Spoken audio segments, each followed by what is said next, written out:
संगवारी हो जय जोहार।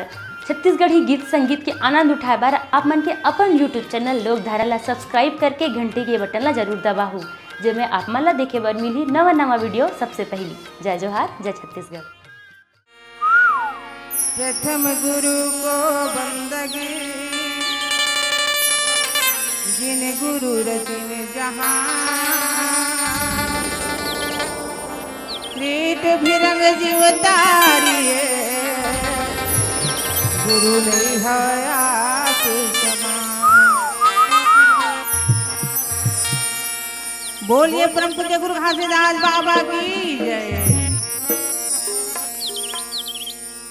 चलो चलो हो संत सुजान गिरौदपुरी धाम, बाबा के चरण गंगा माँ करबो स्नान, गुरु के चरण गंगा माँ करबो स्नान। चलो चलो हो संत सुजान गिरौदपुरी धाम, बाबा के चरण गंगा माँ करबो स्नान, गुरु के चरण गंगा माँ करबो स्नान। चलो चलो हो संत सुजान गिरौदपुरी धाम, बाबा के चरण गंगा माँ करबो स्नान, गुरु के चरण गंगा माँ करबो स्नान। चलो चलो हो संत सुजान गिरौदपुरी धाम, बाबा के चरण गंगा माँ करबो स्नान, गुरु के चरण गंगा माँ करबो स्नान। ये बाबा के चरण गंगा माँ करबो स्नान, गुरु के चरण गंगा माँ करबो स्नान।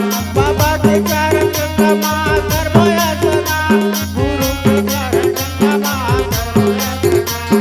बाबा के चरण गंगा माँ करबो स्नान, गुरु के चरण गंगा माँ करबो स्नान।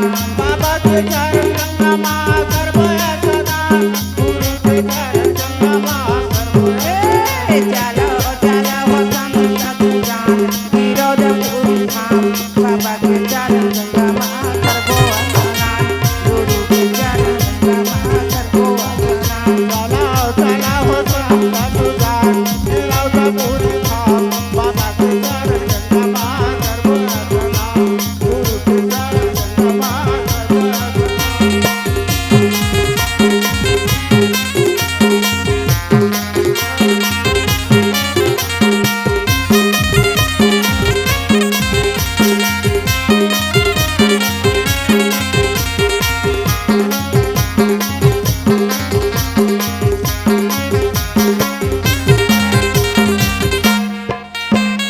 गुरु बाबा हे दया के सागर, गुरु बाबा रे दया के सागर, चलो सब संतो भाई एक मन के आगर, चलो सब संत भाई के मन के आगर, ये एक मन के आगर संतो एक मन के आगर, एक मन के आगर संतो एक मन के आगर। मन के आगे संतो के मन के आगर। लीला हो जाए सतनाम गिरौदपुरी धाम, बाबा के चरण गंगा माँ करबो स्नान, गुरु के चरण गंगा माँ करबो स्नान। चलो चलो हो संत सुजान गिरौदपुरी धाम, बाबा के चरण गंगा माँ करबो स्नान, गुरु के चरण गंगा माँ करबो स्नान।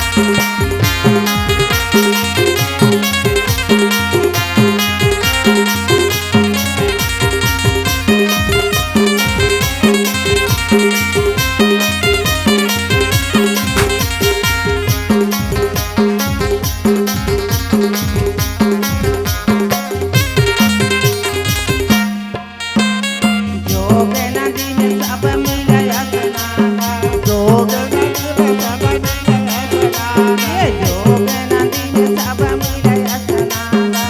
जोग नदी में सब मिले स्नान। नारियल पान फूल संतो चढ़ाना, नारियल पान फूल संतो चढ़ाना, ये संतो चढ़ाना हो संतो चढ़ाना। संत